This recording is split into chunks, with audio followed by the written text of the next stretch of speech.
Eu tenho 34 anos, ela fez agora 34 também. Com ela tenho 2 filhos, o Estevão, de 5 anos, e a Noemi, de 1 ano e meio, caminhando para 2. Casado há 12 anos, como falei. Hoje eu não consegui vir com toda a minha casa, porque a minha filhinha sofre de rinite alérgica e esse tempo arrebenta ela. Então ela está tossindo bastante, tossindo muito. Esse tempo está maluco, ontem estava frio, hoje está mais ou menos. Mas ontem estava frio, pessoal. Ontem estava um frio absurdo, né? Pelo menos para nós cariocas.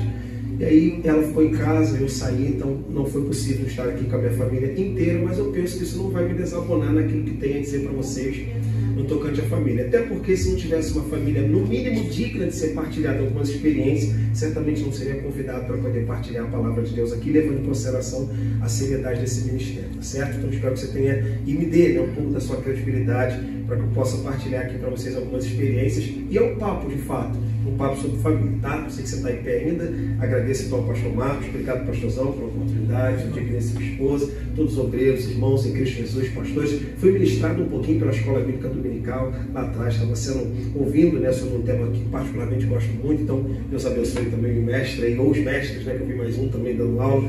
Pastor Chalão, valeu, muito bom estar com vocês aqui. Que Deus abra a porta da palavra e nos faça compreender ela então. Amém, pessoal?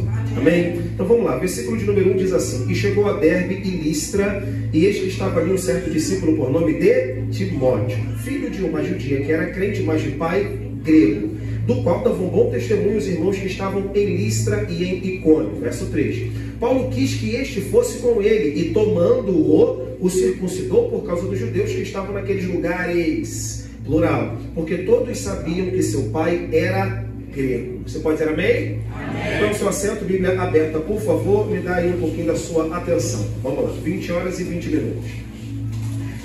Bom, é sempre muito difícil você falar de família cristã brasileira pela seguinte estatística não, pela seguinte constatação. Escute essa. O cristianismo soma e, digamos assim, elenca as 3 principais religiões e ainda é a maior religião do planeta. O cristianismo, ainda, né? Eu espero não, tenho quase certeza que continuará sendo, mas diga-se de passagem, os muçulmanos têm uma perspectiva de ultrapassar o cristianismo e sabe o que eles usam como fator de crescimento? Família. Família, é a família que eles usam como fator de crescimento. Por 2 aspectos. Um é que eles podem ter mais de uma mulher, talvez até 4. Fator de número 2 é que eles fazem famílias longas, semelhante àquelas famílias nordestinas no século passado, né? No século de número 20. Então hoje a gente tem 2 virtudes, né? A primeira virtude, é claro, nosso casamento é monogâmico, graças a Deus por isso. E há muitas pessoas que vêm fazendo cada vez menos filhos. Então, eu já parei em 2, eu não tenho condições de criar mais de 2. Mas eu conheço pessoas hoje que dizem, é sério, pessoas que dizem, ó, quero um só, no máximo 2 e 3 é irresponsabilidade. Pelo amor de Deus, quem tem 3 aqui, se é uma bênção, tá? Estou dizendo que é a conversa de hoje. Por quê? Porque dizem alguns aí que um filho custa de 0 a 18 anos em torno de R$1 milhão para você dar uma vida mediana. Ou seja, de 0 a 18 anos, um filho custa em média R$1 milhão. R$1 milhão de 0 a 18 anos é o que você pode gastar para você dar educação, para você dar lazer, para você dar roupa, para você dar alimento, entre outras questões que envolvem o crescimento de determinada criança de 0 a 18 anos. Se é verdade absoluta, eu não sei. Eu só sei de uma coisa, eu não cheguei a R$1 milhão não, mas já gastei um punhado de dinheiro já com as minhas crianças lá, tá certo? Então o que eu quero dizer para você? Que a família judaica e a família muçulmana, o cristianismo é a maior, mas está diferente, eu vou chegar lá, ela não suporta, ela não permite, ela não autoriza, ela não tolera que alguém que seja membro dessa determinada família componha um outro espaço de fé. Ou seja, numa família muçulmana, assentada à mesa, eles celebram o Alcorão, eles celebram Maomé e não tem ninguém que faça uma oração do Pai Nosso. Isso é inadmissível que alguém se assente a uma mesa de muçulmanos e faça uma oração do Pai Nosso. Isso certamente não acontece historicamente. O que significa dizer que se alguém de uma família muçulmana se converte ao cristianismo, ele vai ser banido da família, mas ele não vai levar o cristianismo para a mesa. Beleza. O judaísmo é a mesma coisa, mais antigo do que os muçulmanos até. Dentro de uma família judaica, toda ela judaica, dificilmente você vai ver um cristão dentro dessa família judaica, bem menos você vai ver um palestino, você vai ver um árabe, você vai ver alguém da faixa de Gaza assentado à mesa de um muçulmano, um celebrando a Adonai e o outro celebrando a Maomé. Você não vai ver isso de hipótese alguma. Por quê? Porque todo núcleo familiar judaico professa uma única e exclusivamente religião, que é a fé ao Adonai, o judaísmo do Antigo Testamento, o muçulmano a Deus na figura de Alá e o Alcorão, e o cristianismo, principalmente o brasileiro, pouco europeu, mas mais o brasileiro. O brasileiro, ele convive com várias fés no plural dentro de um espaço de casa. Um que é espírita, outro que é católico, um que é cristão, um que talvez não tenha religião. Então, quando a gente somatiza isso, a gente encontra o núcleo das famílias cristãs brasileiras. Isso é uma coisa mais bizarra, mais engraçada. Eu mesmo posso dizer para você que sou cristão, mas no meu núcleo familiar, eu descendo um pouquinho de maçons, de católicos e de espíritas. Eu sou um improvável nesse sentido. Por quê? Quando eu encontro a minha árvore genealógica, tem um pouquinho de maçom, tem um pouquinho de católico e tem um pouquinho de espírita e de madureira, ainda possível. Então, quando eu observo a árvore genealógica da qual eu vim, ou eu represento uma interrupção e represento ao mesmo tempo um novo paradigma de florescimento, agora não dos meus ascendentes, mas dos meus descendentes. O que significa dizer que a partir de mim, quero lutar com todas as forças para que a partir de mim, toda a família que vier da minha descendência seja toda ela cristã. Quem pode dizer amém por isso? Amém. Beleza? Então, assim como essa é a minha realidade, talvez seja essa a sua realidade. Olha, pastor, eu olho para o meu núcleo familiar, tem um pouquinho, tem um católico, tem um espírita, tem um ateu, tem um agnóstico, tem gente que não tem religião, tem gente que critica tudo, tem gente que duvida de tudo. E aí a gente está dentro desse núcleo familiar. E dentro desse núcleo familiar, a gente tem um movimento vai e vem. Por quê? Aqui a gente recebe munição no bom sentido, né? Mensagens, palavras, para que a gente possa voltar ao nosso núcleo de fé com uma ação evangelizadora, mas não pense que eles também desistiram de você, não. Eles querem te tirar daqui. Então, é um movimento que favorece tanto a eles quanto a nós. Eu estou aqui para dizer assim, a sua família é de Deus, a gente vai ganhar toda a nossa família, a igreja é composta por família, mas lá eles também estão criando argumento, eu tenho que tirar aquela menina de lá, que aquela menina ficou bitolada quando foi para lá, eu tenho que tirar esse rapaz de lá, que depois que ele foi para lá, ele piorou, aquela coisa toda que tenta lançar o estigma sobre a gente.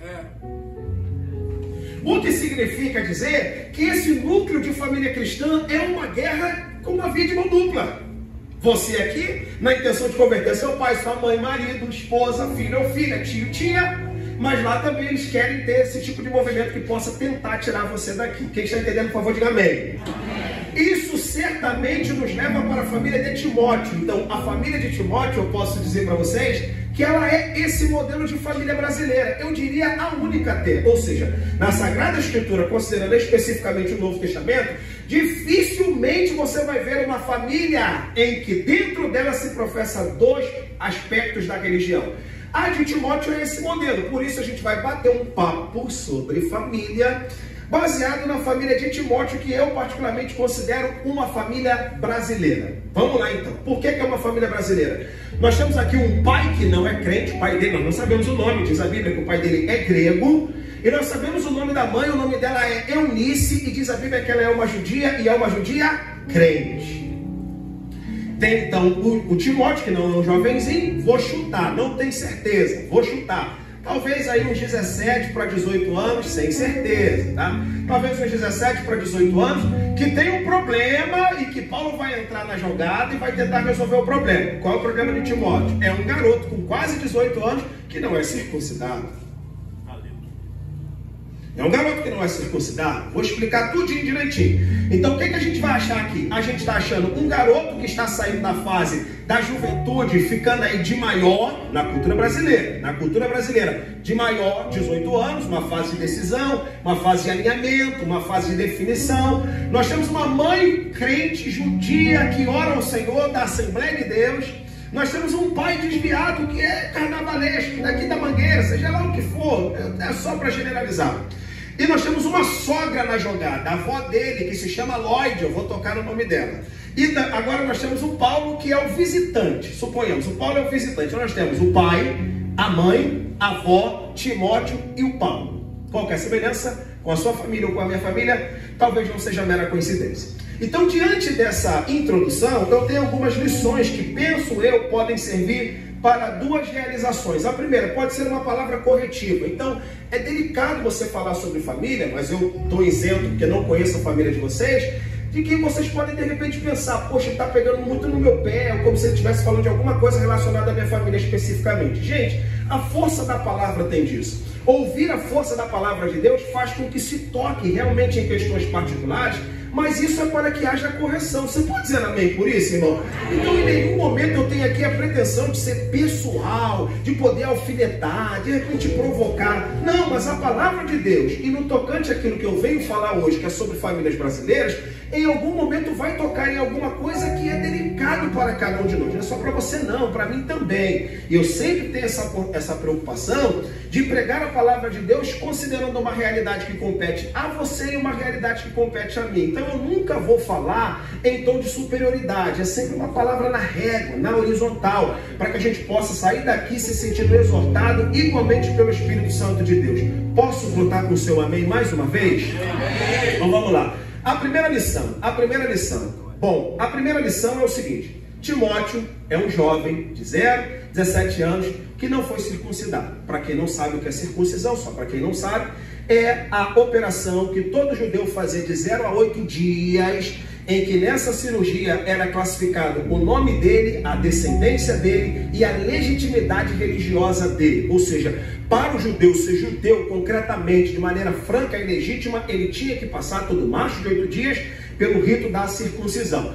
Para quem, de repente, não consegue compreender isso ainda, vai entender principalmente as mães. É a operação de fimose. Pronto. A operação de fimose. Quando o garotinho lá não consegue, tem que fazer um procedimento cirúrgico ali para ele poder ter um desenvolvimento adequado sobre a sua genital masculina. Então, todo judeu de 0 a 8 dias tem que passar por esse procedimento, ok? Diante disso, ele se torna um filho de Abraão legítimo. Agora nós temos um problema aqui. Qual é o problema? Que você tem um judeu legítimo, nascido de um ventre judeu legítimo, que não passou pela circuncisão. Não passou pela circuncisão significa dizer que na mentalidade desse garoto, esse garoto ele é um embuste, esse garoto ele é falsificado, esse garoto não é legítimo. Bom, considerando isso, a gente tem agora uma discussão entre o pai e a mãe que tem opiniões diferentes sobre essa cirurgia. A mãe dele é uma judia crente, o pai é um grego pagão. Então, o pai tem uma posição sobre essa cirurgia e a posição era a seguinte: não deve ser feita. A mãe tem uma posição sobre essa cirurgia: deve ser feita. E esse conflito talvez deva ter perdurado de 0 a 17 anos, até Paulo chegar na história. Então, quero que você imagine uma conversa longa, uma conversa que não tem superação, uma discussão que volta no tempo toda hora, e isso vai afetando o casamento, isso vai afetando a família, isso vai afetando o relacionamento. E o pior, uma criança vai crescendo observando que há um problema estrutural entre o pai e a mãe que nunca se supera. Meu Deus do céu. Então veja, você tem aqui a convicção de um pai, você tem uma convicção da mãe e um garoto que é inocente, que é uma bucha e que ele vai absorver toda a realidade que está sendo construída a partir de um assunto que não se supera entre o pai e a mãe. Vai a primeira provocação. As famílias precisam aprender a superar problemas que já aconteceram há 10 anos, há 15 anos, há 20 anos. E depois de 20 anos é o assunto do domingo de tarde. Depois de 15 anos volta a tônica num bate-papo de família. E essas coisas não conseguem obter uma superação. Voltam a todo instante. Basta uma festividade, o assunto volta. Basta uma discussão, o assunto volta. Basta um desentendimento, o assunto volta. E tem pessoas ali que não tem absolutamente nada a ver, em alguns casos nem pediram para nascer, que estão criando concepções a partir daquilo tudo. Então você tem, de um lado, o pai falando: meu filho, mas enquanto eu estiver vivo, você não vai passar por essa cirurgia. E a mãe: mas você também é um cafajeste, porque ele precisa ser um judeu legítimo, ele precisa falar, eu falei com você. E aí, essas discussões que se voltam frequentemente, você tem um garoto que está absorvendo tudo aquilo ali e precisa tirar precipitações daquilo ali. Vê se isso não parece com a realidade das famílias brasileiras. Eu vou dizer a partir da minha. Eu não tinha absolutamente nada a ver. Eu e mais 3, Amanda, Wagner, Victor e eu, sou mais novo, que a gente ficava no meio de um para-raio de uma discussão que eu não era nem nascido. E outra, se eles decidiram se casar, no meu caso, meu pai e minha mãe, por que não tem uma predisposição para superar? Então eu vou liberar uma palavra de Deus para você que vai trazer saúde espiritual para o teu casamento. Supere um problema que já aconteceu há 10 anos. Se você não decidiu continuar o casamento, não continuou com a família, meu filho e minha filha, supera o problema, não vai voltar, não vai mudar. É uma coisa que ficou lá, se cicatrizou, agora aquilo ali só deve servir de lição para que não ocorra mais e não ocorra com as próximas gerações. Acabou, passou lá, passou a borracha. Acabou. Se não, minha gente, não adianta, não. Eu casei, perdoei, mas não superei. Então você não perdoou. Então você não perdoou, porque quem perdoa, supera. Quem está entendendo, por favor, diga amém. Amém. Maravilha. Então você tem um Timóteo de 0 a 17 anos que está num para-raio. E ele é o maior inocente daqui. Agora quero dar um conselho aqui para o pai e para a mãe. Pai e mãe, não sejam ingênuos. Não sejam ingênuos e achar que o seu filho de 5 anos não tem maturidade suficiente para tirar conclusões a partir das suas falas. Tá? É um outro erro que aqui eu quero falar agora como filho, propriamente, não como pastor, como filho. Já viu? Eu sou da década de 80, nasci em 87. Então, na época da década de 80, década de 90, eu era gurizinho, pequenininho, pai e a mãe tinham o hábito de falar assim, ó, vai pro quarto que eu estou discutindo com seu pai. Vai pro quarto que eu estou discutindo com a sua mãe. Aí eu, 6 anos, vou falar o quê? Falar nada. A gente ia e ficava ali, mas os pais da gente eram ingênuos, porque eles achavam que a gente não estava tirando conclusões a partir daquela realidade. E não é verdade. A gente está subestimando demais esse garoto de 4 anos. Você está subestimando demais essa menina de 12 anos. Você está subestimando demais essa garota de 16 anos. E isso é uma ingenuidade sem precedentes. Por quê? Porque eles são mais inteligentes do que nós, em acesso à internet, tecnologia, vocabulário, idioma, entendimento e por aí vai. Ah não, mas só é tolo para não entender relações entre pai e mãe. Tolo é quem pensa que eles são tolos. Então aqui nós temos um problema. Eu não sei se era essa a realidade, mas o pai e a mãe de Timóteo estão achando que o garoto não está tirando conclusão nenhuma a partir dessa discussão de relação na qual ele é inocente.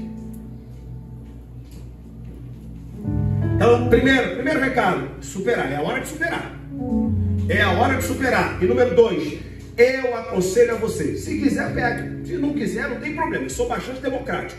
Eu aconselho a que vocês coloquem a pessoa, o filho ou a filha, para participar de maneira coletiva na construção de uma família saudável e responsável. Glória a Deus. Glória a Deus.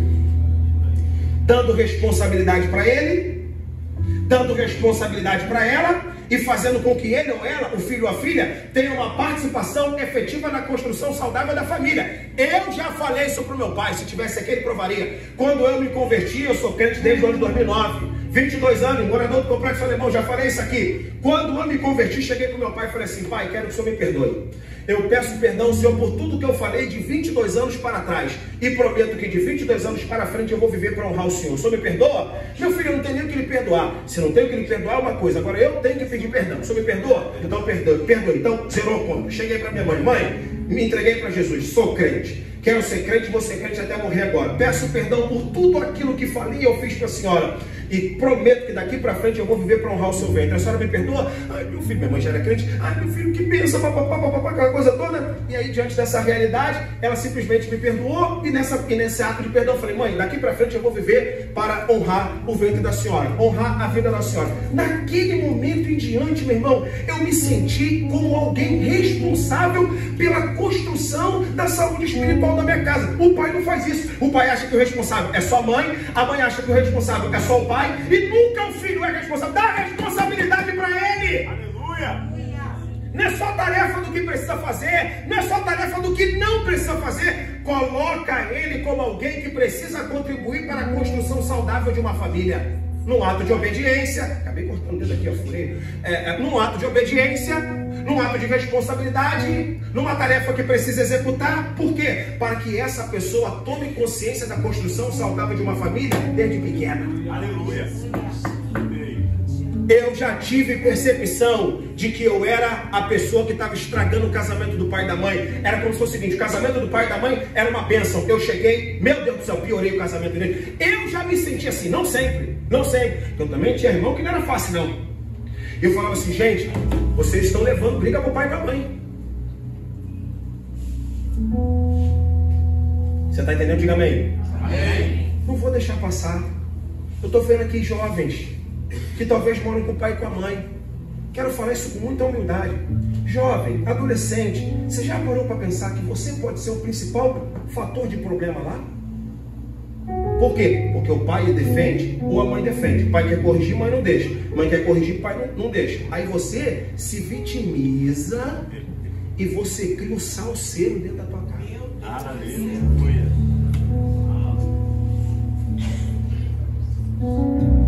Eu já me senti protegido e vendo meu pai e minha mãe numa discussão que, se não fosse eu ou se não fosse um dos meus irmãos, não haveria. Então hoje eu falo com meu filho, Deus é testemunha, 5 anos, eu falo: meu filho, você tem papel fundamental na minha felicidade. Você, minha filha, 1 ano e meio, você tem papel fundamental na felicidade da sua mãe. Porque a gente está inocentando e quer puxar a orelha com 18 anos. Puxar a orelha com 18? Aí não segura. Aí não segura porque nunca envolveu. E vou dar uma palavra amiga agora. O que eles mais querem é ser envolvidos. E a gente acha: não, eu vou deixar ele de lado. Vou deixar ela de lado. Não. O que eles mais querem é ser envolvidos. Sabe por que o filho se envolve com uma outra pessoa que muitas vezes não tem a aprovação do pai e da mãe? Porque não se sente acolhido dentro da sua própria casa. Então eu quero que você olhe o Timóteo. Rapaz, é tiro para tudo que é lado. Vem tiro para meu pai, vem tiro para minha. Vai entrar a avó dele, vai entrar. Meu Deus, o pai, a mãe e a avó. E ele, 1 ano, 2, 3, 4, 5. E uma definição sobre a sua religião ele ainda não tem. Terceiro aspecto só nesse tópico aqui. Segura o rojão, mas é no amor, é para mim também. Essa discussão entre o pai e a mãe, talvez não, certamente perdurou, porque o Lucas sinaliza: todo mundo sabia que seu pai era grego. Então, esse sinal aqui está dizendo: todo mundo sabia que o cara não é crente, meu irmão. Todo mundo sabe aqui que o cara não é crente. Então veja bem, essa discussão de décadas, de 5, 10, 15 anos, vai impedir que o garoto tenha acesso ao templo. Essa igreja ensinada, professores qualificados, graças a Deus, pastor sábio a beça, sabe muito bem disso, que o judeu legítimo só conseguia entrar no pavilhão do santuário se ele fosse circuncidado. O que significa dizer que o Timóteo é um judeu legítimo que está impossibilitado de servir a Deus no santuário por causa de uma decisão do pai e da mãe. Esse garoto não pode entrar no pavilhão dos judeus, ele só poderia entrar no pavilhão dos gentios, mesmo ele sendo judeu legítimo. Que coisa maluca! Sabe o que isso significa? Hoje, nós temos um filho que está sendo impedido de criar maturidade na igreja, não é por uma incoerência da igreja, é uma incoerência familiar. Olha só como é que a igreja recebe uma culpa indevida.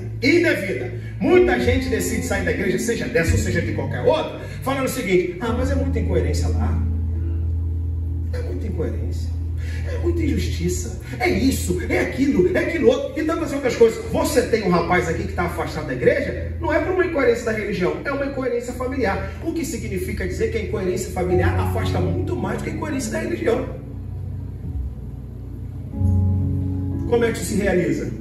Gente, quem deve aprovar o seu ministério imediatamente é pai, é mãe, é irmão, é irmã, é quem conhece você fora daqui. Então você tem um Timóteo que está impossibilitado de desenvolver uma vida e uma carreira religiosa por um problema do pai e da mãe. É como se o filho falasse assim: eu vou para a igreja, para quê? Papai e mamãe é muito diferente daquilo ali. É muito diferente de quem de fato eles conseguem se realizar durante 2 horas, 2 horas e meia de culto. Agora você potencializa isso durante anos, o garoto cria aversão à igreja. A estatística está aí para dizer: vai em presídio, vai em centro de prostituição. Pergunta o nome das pessoas, pergunta a origem familiar dessas pessoas. Grande parte deles, se 1/3, se não for 1/3, ou talvez 2, eles vão dizer: eu tenho núcleo familiar cristão. Está fazendo o que aqui então? Incoerência familiar, pastor. uma incoerência familiar. Então, às vezes, a gente está culpando tanto a igreja, essa estrutura, né? Esse espaço aqui, quando na verdade o grande problema, o vilão da constituição saudável de uma família cristã é a casa. Aleluia. É a casa. Pede para a filha orar, não ora. Pede para a filha ler a Bíblia, não lê a Bíblia. Pede para a filha fazer as coisas, ela mesmo não faz. Minha gente, hoje caiu por terra esse modelo de ensino. Eu que sou do ano 87, ainda estou firmado nesse modelo de ensino. Agora, hoje a coisa mudou, por exemplo. Hoje você só pode ensinar se você tiver moral. Na minha época, você podia não ter moral, mas ter autoridade ensinava. Estou mentindo aqui, senhores? O negócio era na autoridade, era no cinto, era na correia, era na chibata, sei lá como que era. Hoje, só pode levar quem tem moral. A autoridade hoje é condicionada à moral. Na minha época, não. Pai pode ser um bebum, chegou, pensa, pai, Deus te abençoe. E fala o contrário para você ver. Meu Deus! Glória! Hoje essa geração, a geração só responde se tiver moral. A autoridade está condicionada à moral. Então escute bem. Escute bem. Eu levo repreensão do meu filho de 5 anos. 5 anos ele fala assim, ó, papai, o senhor falou que era para eu fazer isso, o senhor está fazendo agora. E era uma coisa simples, sabe o que era? Uma questão vocabular. Vocabular. Eu falei, filho, não pode usar esse tipo de vocábulo. Não era palavrão, não. Pode ficar sossegado que não era. E aí escapuliu da mãe o vocábulo que eu havia proibido que ele não falasse. Porque já era uma gíria, digamos assim, que é a palavra maluco, maluco. Falei, maluco, meu Deus do céu. Aí criança pega o quê? Tudo. Maluco, maluco, maluco, maluco, maluco, maluco, maluco, maluco, maluco. Falei, filho, não pode falar isso não. Aí sabe quem falou? A mãe. Ele, papai, a mamãe falou. É desse jeito. Então, gente, a gente hoje, para ter autoridade, precisa colocar a moral acima da autoridade. Como é que o pai e a mãe de Timóteo estão tratando a criança e o garoto vai crescendo e só tirando concepções, só tirando concepções, só tirando concepções. Você está entendendo, por favor? Diga amém. É meu jeito de pregar, sabe que eu sou mais branco, mais bem batista, né? Sou pentecostal até outro tanto. Eu sou bem batista mesmo na pregação.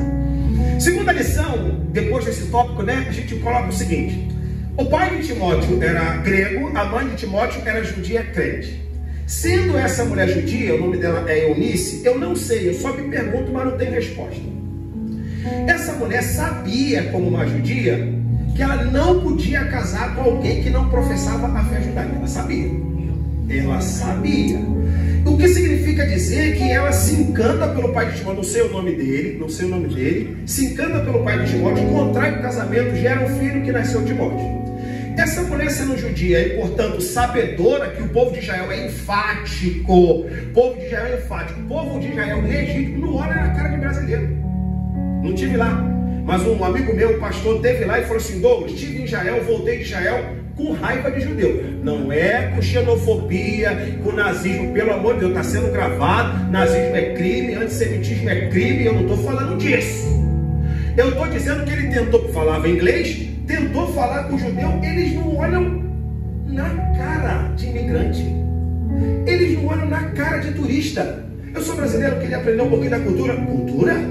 Cultura? Você vai perguntar o guia, porque eles ignoram completamente um brasileiro, um americano, seja lá o que for, eles ignoram. Então, provavelmente não, certamente, essa cultura já era uma cultura da época bíblica.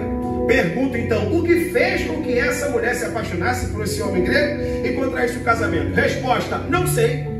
Mas eu só digo uma coisa: o critério que ela usou não foi o critério bíblico.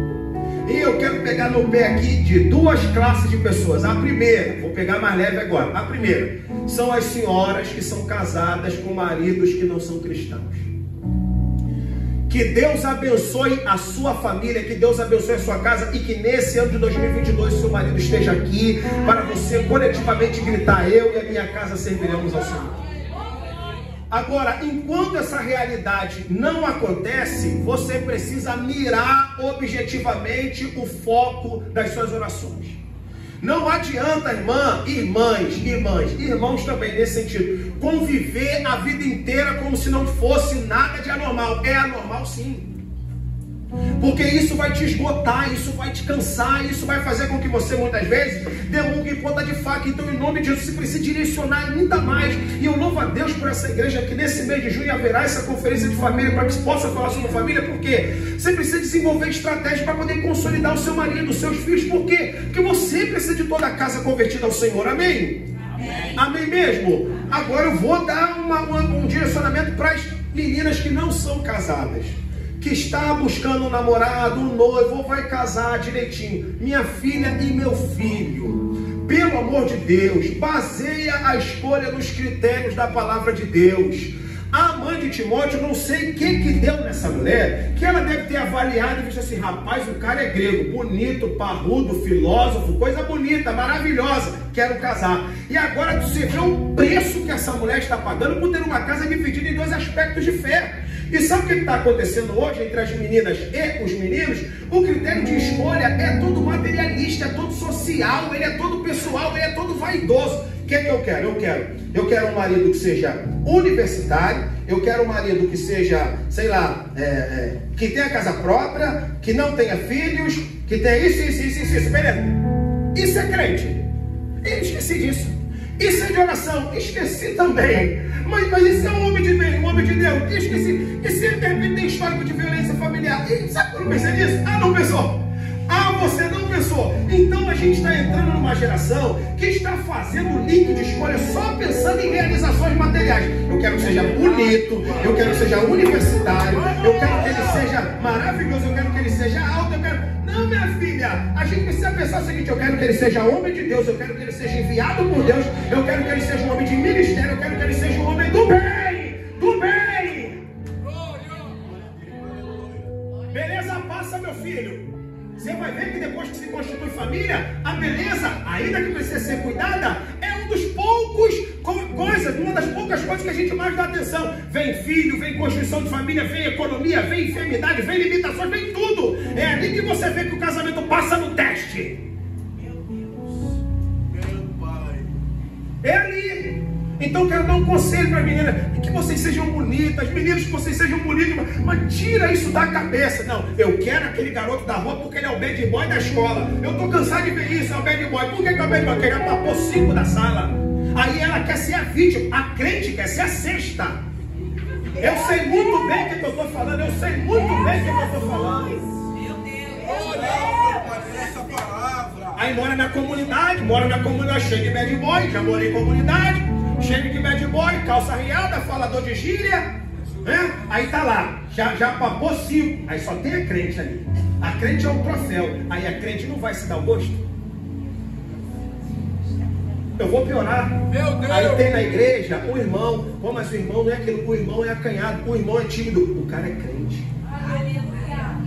Você está esperando o quê? Desculpa falar isso. Está esperando o quê? Cantada igual o pessoal do mundo dá? Só me faltava essa. Aí, lamento, está no lugar errado. Só falta isso. A irmã levantar na igreja, gostei, hein? Dentro da igreja. Só falta isso. Não, mas o irmão não fala nada. É claro que o irmão não fala nada. Está aqui na casa de Deus, meu Deus do céu. Aqui é na oração, é na comunhão, é na intimidade, é no relacionamento que as coisas vão sendo geradas. E Deus vai confirmar. Glória a Jesus. Aí não quer na igreja. Aí quer o bad boy. Aí já viu depois o que vai dar: violência doméstica, agressão, um peso, e por aí vai, que eu não vou ficar falando. Então eu não sei o que deu na mãe do Timóteo, mas ela é uma judia crente, leitora de Bíblia, e ela fez uma escolha baseada em pressupostos errados. Meu Deus. Quem já está casada, amém. Você já é casado, amém. Agora você precisa direcionar de maneira detida a conversão de toda a sua casa. E a igreja vai apoiar, a igreja vai ajudar. E Deus, sobretudo, ama seu marido ou sua esposa, ama seu filho ou sua filha. Agora, quem não casou, pense bem nessa palavra aqui. Depois não vai dizer que a igreja não avisou. Quem está entendendo, diga bem. Amém. Terceiro aspecto. Para quem é avó agora, segura a avó. A avó de Timóteo entra na história. O nome dela é Lloyd. Qual é o nome dela? Lloyd. A A mãe de Timóteo, Eunice. A avó dele, Lóide. Não sei. Então, quando eu falo não sei, vou dizer para a câmera aqui. Não tenho certeza. Mas subentende-se que essa mulher morava na casa dele. Então, você tem uma casa. Vê se não é brasileira. Marido, mulher, filho e sogra. Vê se não é brasileira essa família. Muito bem, muito brasileira. Nós temos dois problemas aqui nesse tópico. Tópico de número 1. Primeiro, relacionado à avó. Se tem uma avó aqui que é crente, eu quero dar uma palavra amiga para a senhora. Amiga, ou para o senhor. Em nome de Jesus, não tente educar o seu neto. Obrigado por essa palavra, meu Deus. Porque você vai estragar o garoto, porque o pai e a mãe estão dando outra disciplina. Estraga a criança. O pai está dando a disciplina. Minha senhora, não pode tomar o Danone que ele vai almoçar. Dá para ele. Senhora, ele vai almoçar. Se ele tomar o Danone, ele não vai almoçar. Não, ele vai sim, que ele vai almoçar aqui no colo da avó. Tirando a autoridade. Aí o pai vai dar uma disciplina, pai geralmente mais severo, né? Mais severo. Aí a avó, faz isso não. Deixa ele aqui com a vovó. E isso aí vai criando, sabe o quê? Desculpa, a geração Nutella. A geração Nutella. É, a geração Nutella. Então, ó, escute bem. A gente pode dizer que Timóteo é um garoto que foi literalmente criado com vó. Já viu o garoto quando ele é... Mas calma que eu vou defender a avó dele. A avó dele não é essa avó, não. A avó dele não é essa vovó que tem, não. Eu vou defender ela. Vou defender ela. Mas ele é um garoto que é criado pela avó. Um garoto que é criado pela avó, em geral, ele corre para a avó e fica com a avó sempre se escondendo da correção do pai e da mãe. Pai não dá, a avó dá. A mãe não dá, vovó dá. O pai não dá carinho, a mãe não dá carinho, vovó dá. Então a vovó, e o pior é que essa vovó é crente. É isso que me mata, essa vovó é crente. Sabendo ela o valor da disciplina e da autoridade superior que o pai e a mãe têm sobre ela quer passar a autoridade do pai e da mãe, meu Deus do céu. Eu vou contar uma história. É terceirizada, mas vale a pena. É terceirizada. Um rapaz de uma igreja que eu não posso falar o nome nem sobre tortura, ele falou assim para mim: pastor, eu estou com um problema. Eu falei: fala, qual é o problema? Minha família, pastor, minha família. Eu estou casado, eu, minha esposa e meu filho, e a minha sogra mora atrás. Esse negócio de atrás eu já conheço. Eu já conheço. Tem uma casa aqui atrás, vai lá, vai morar lá que vai ser isso, é para vocês começarem. Fica lá 20 anos. Beleza. Aí lá, escuta essa. A avó, no caso a sogra, criou um garoto, o rapaz trabalha, mãe trabalha, e sabe o que estava acontecendo durante a ausência do pai e da mãe? A avó estava querendo ser mãe do garoto. E aí, depois que o pai e a mãe chegam do trabalho, o garoto não tem mais voz de comando do pai e da mãe, porque tem da avó. Escuta que não acabou.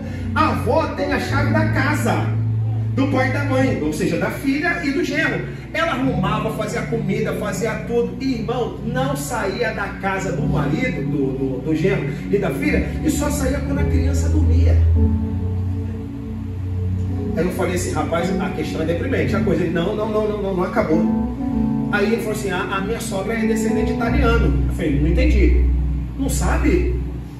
Você não sabe? Não, realmente eu estou sabendo. Você não sabia que na Itália a autoridade dentro da casa é da mãe? A famosa mamma mia? Eu falei: como é que é? É, cara. No Oriente, quem manda é o papai. Nas famílias ocidentais, ninguém manda mais. Agora, no interior da Itália, quem manda é a mamma mia, a mama. Eu falei: rapaz, 200 milhões de brasileiros. Você vai me casar com uma descendente italiana, cara? Você não sabia que a mulher era descendente italiana? Ele, não sabia. Então, quem mandava no interior das casas, quem manda na casa no interior da Itália, eram as mães. Então, a mulher que é crente, era tudo crente. Entrava para poder fazer um salseiro na vida do genro e da própria filha. Resumo da história: casamento acabou. Então eu preciso dar uma palavra direcionada para quem é avó e para quem é avô. Dê carinho, dê afeto, mas não mete a mão na autoridade, não. Errou? Vou falar para o seu pai. Errou? Vou falar para a sua mãe. Por quê? Porque mesmo casado, o pai e a mãe continuam tendo autoridade sobre a gente, sim ou não? Meu pai fala comigo, minha mãe fala comigo. E eu é que vou falar com meu filho, minha esposa que vai falar com a minha filha. Quem está entendendo essa palavra, por favor, diga amém. Amém. Agora vamos voltar aqui, que agora é hora de defender a senhora. Essa mulher aqui é muito crente. Por quê? Porque diz a Bíblia, não esse texto, mas 2 Timóteo diz, Paulo falando assim, Timóteo, a fé que em ti há, primeiro habitou em tua avó Loite, em tua mãe Eunice, e estou certo de que também habita em ti. Meu Deus do céu, Paulo está dizendo assim, duas coisas Paulo está dizendo. Primeiro, tem fé em Timóteo. Repita após mim, em Timóteo, a fé. A fé não é de A sem o H, é A de haver, a fé, ok? Então, em Timóteo, a fé. Então, essa fé é uma fé, segundo Paulo, não fingida. É isso que me humilha, porque ele diz assim, ó, tem muita gente no Brasil, no Rio de Janeiro, na Zona Norte, no subúrbio, que tem uma fé fingida, mas a fé que Timóteo tem é uma fé que vem da avó, é uma fé que vem da mãe, é uma fé que está nele, e essa fé é uma fé não fingida. Oh, glória a Deus! Agora escute que a gente ainda não tocou em águas profundas. Em geral, o menino recebe maior influência do pai. Aqui nós temos um menino que não tem pai cristão, então a referência dele é a avó, a referência dele é a mãe, e não é que deu certo. Então eu quero acabar com a desculpa de gente que está aqui e fala assim, eu sou assim porque eu não tenho referência em casa. Seu pai não é referência, você tem sua mãe que é referência, você tem sua avó que é referência, você tem alguém que é referência. Então para de colocar desculpa de que é ausência de referência, que Timóteo não tem referência e deu certo. Tá lá a vozinha, sei lá o ano que ela tinha, mas tipo, ela não tinha nada. Ela sabia, não tem ausência, não tem a presença do pai? Então quem é que vai fazer o trabalho aqui? A mãe. Mãe, a senhora é solteira? É mãe solteira? Por enquanto? Então a senhora tem um trabalho dobrado. É mãe solteira? Tem um trabalho dobrado. É pai solteiro? Tem um trabalho dobrado. Mas não pode dizer para ele que a falência dele ou dela se dá porque não tem referência. Que negócio é esse?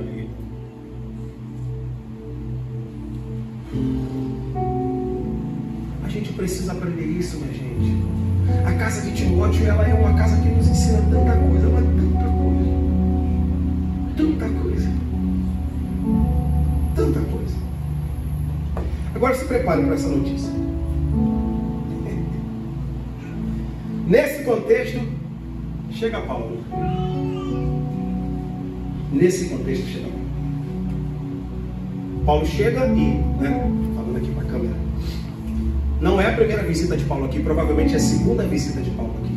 Paulo chega, aí ele entra dentro da casa. Bom, a avó, o pai não é crente, a mãe é crente, Paulo chega. Pai do Senhor, papá, Paulo chega. Quando Paulo chega, diz a Bíblia que Paulo encontra um discípulo Timóteo. Repita com a gente, discípulo Timóteo. Obrigado. Então, gente, eu quero falar isso com temor e tremor, mas essa é a esperança do meu coração, a expectativa do meu coração. E me permita falar isso com essas palavras, mas se isso acontecer na minha vida, se eu estiver vivo para presenciar o que eu vou falar agora, é claro, eu acho que isso é mais valioso do que, olha a expressão, ter ganho na Mega Sena. Uma família que supostamente tinha tudo para dar errado, de acordo com essa construção aqui, chega um Paulo. Quero dar uma palavra agora para o pai e para a mãe que preparam o filho para um dia entregá-lo na mão de alguém.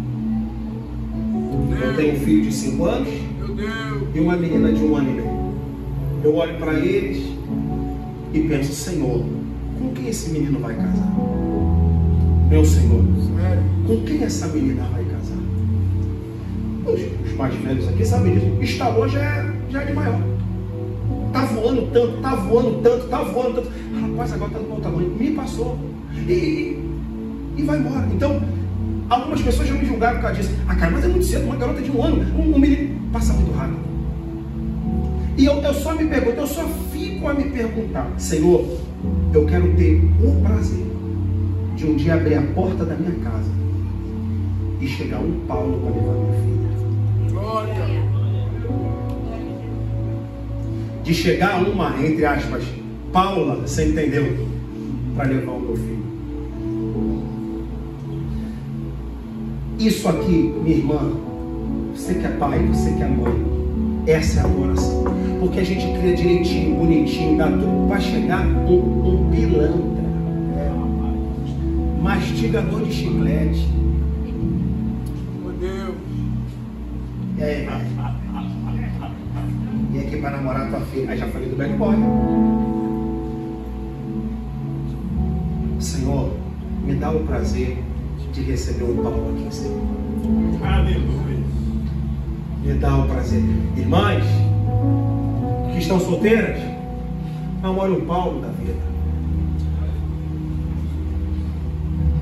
A mãe abre a porta e aparece um Paulo. Tudo, aqui não tem nada de casamento homoafetivo. Eu estou viajando. Agora olha que detalhe interessante, porque diz a Bíblia que quando Paulo atravessa aquela porta, ele se depara com um discípulo. Então há um casamento que vai dar muito certo e esse casamento não vai haver divórcio. Agora escute isso aqui, que isso aqui é um casamento ministerial. Não é casamento afetivo. Não é casamento afetivo, é casamento ministerial. O que eu estou falando para você é afetivo. O da Bíblia é ministerial. Chega um Paulo dentro da casa, mas tem um discípulo preparado para sair. Pai, mãe, você pensa em deixar dinheiro? Você pensa em deixar herança? Você pensa em formar o teu filho para o mundo? Só não pensa em formar ele para Cristo. Quando Timóteo está pronto, Timóteo é um discípulo. Eu não quero preparar meu filho para ser um engenheiro, para ser qualquer coisa de sucesso, sem que antes ele seja um discípulo formado. Então, na verdade, quando aquela mãe e aquela avó entregam Timóteo, não estou entregando um garoto que precisa resolver a sua vida, estou entregando um discípulo. Estão entregando para o mundo um discípulo. E eu vou fazer essa pergunta, você não responde não. Você deixou filho aí, teus filhos estão aí. Como você pode definir seu filho? É um discípulo.